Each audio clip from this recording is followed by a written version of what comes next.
जो ABO blood group system है उसकी खोज की थी कार्ल लैंडस्टेनर ने।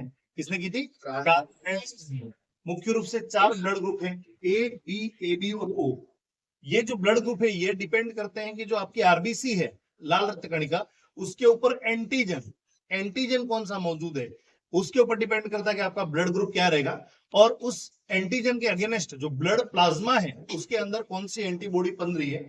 तो जो एंटीजन है उसको बोलते हैं एग्लूटिनोजन, और जो एंटीबॉडी बन रही है प्लाज्मा में आपके एंटीजन के अगेंस्ट उसको बोलते हैं एग्लूटिन 9। ठीक है, तो यहाँ पर मैंने कॉम्बिनेशन किया है कि जो ब्लड ग्रुप है उसके आगे लिखा है एंटीजन या एग्लूटिनोजन, एग्लूटिन 9 जिसको एंटीबॉडी बोलेंगे, किसको ब्लड दे सकता है, किससे ब्लड ले सकता है। ठीक है, अगर बात करते हैं ए की तो उसके आरबीसी पे एंटीजन जो है वो कौन सा होगा? ए। और उसकी जो ब्लड है उसके अंदर एंटीबॉडी होगी एंटी बी। किसको ब्लड दे सकता है? तो ए वाला जो है वो ए को भी ब्लड दे सकता है और ए वाला जो है वो ए बी को भी ब्लड दे सकता है। किससे ब्लड ले सकता है? तो ए वाला जो है वो ए से ब्लड ले सकता है, साथ ही साथ में ओ से ले सकता है, क्योंकि ओ के अंदर कोई भी एंटीजन मौजूद नहीं होता है। अब उसके बाद बात करेंगे ब्लड ग्रुप बी की। बी के अंदर एंटीजन जो है वो बी मौजूद होता है, जिसको एग्लूटिनोजन बी। और एंटीबॉडी कौन सी होती है? ए। किसको ब्लड दे सकती है? तो बी को दे सकती है और ए बी को दे सकती है।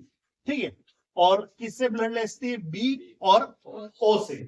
उसके बाद बात करेंगे ब्लड ग्रुप ए बी की। इसके अंदर दोनों एंटीजन मौजूद होते हैं, एंटीजन ए भी होता है और एंटीजन बी भी होता है। तो इसके अंदर एंटीबॉडी, क्योंकि दोनों एंटीजन मौजूद है तो कोई भी एंटीबॉडी बनेगी नहीं। किसको ब्लड दे सकता है? तो ए बी वाला सिर्फ ए बी को ब्लड दे सकता है। और किससे ब्लड ले सकता है? तो जो ब्लड ग्रुप ए बी वाला है वो ए से, बी से, ए बी से और ओ, इन चारों से ब्लड ले सकता है। उसके बाद बात करेंगे जो ब्लड ग्रुप ओ है उसके अंदर किसी भी प्रकार का कोई भी एंटीजन मौजूद नहीं हो सकता है। और एंटीबॉडी उसके अंदर ए भी मौजूद होती है और बी भी मौजूद होती है, दोनों एंटीबॉडी होती है। तो किसको ब्लड दे सकता है? तो सभी जितने भी ग्रुप्स हैं उन सबको ब्लड दे सकता है। ए को भी दे सकता है, बी को भी दे सकता है, ए बी को भी दे सकता है और ओ को भी दे सकता है। और किससे ब्लड ले सकता है? सिर्फ ओ से।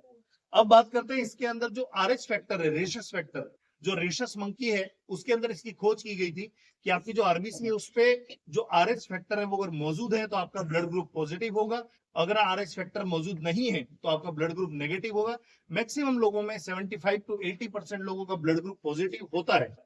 ठीक है, और जो रिमेनिंग जो है वो नेगेटिव ब्लड ग्रुप वाले होते हैं। तो हमको दो चीजें ध्यान रखनी, जो यूनिवर्सल डोनर है हम ब्लड ग्रुप ओ कहते हैं, पर ओ में भी कौन सा, ओ पॉजिटिव या नेगेटिव?